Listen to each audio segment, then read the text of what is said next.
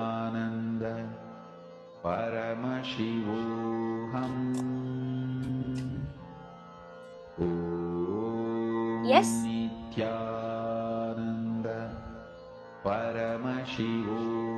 But now this quantum superposition that is your whole reality has every possible reality. Now when I'm manifesting, somehow I'm not perceiving that exact reality that is already happened. That is all we have to understand.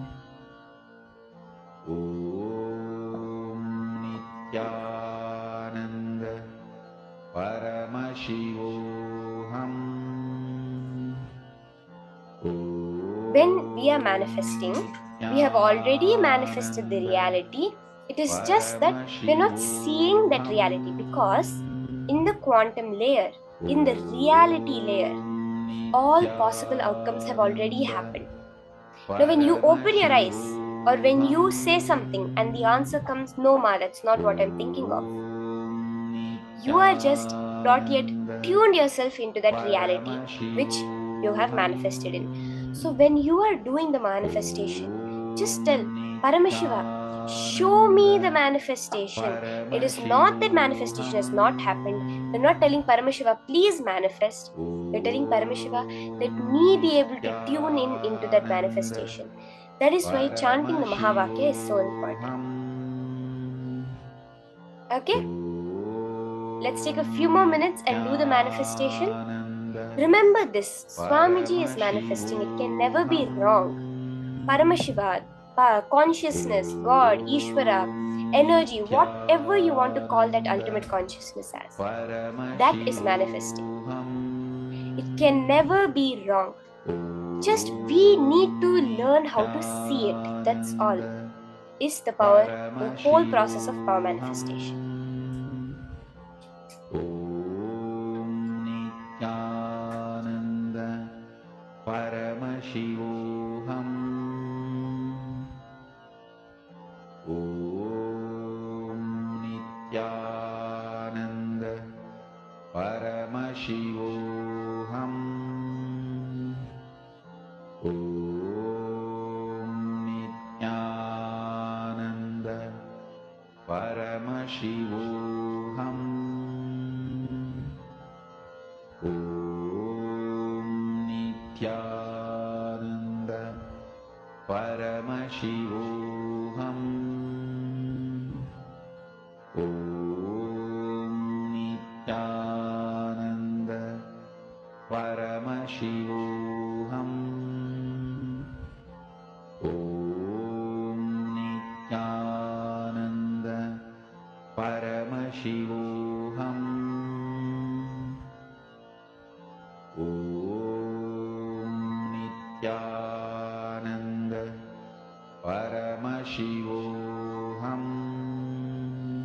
Om Nithyananda Paramashivoham.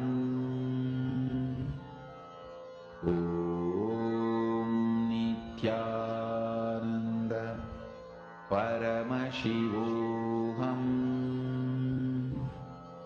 Om Nithyananda Paramashivoham.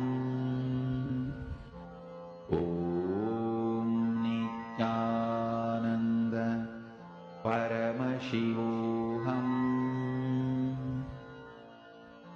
Om Nithyananda Paramashivoham.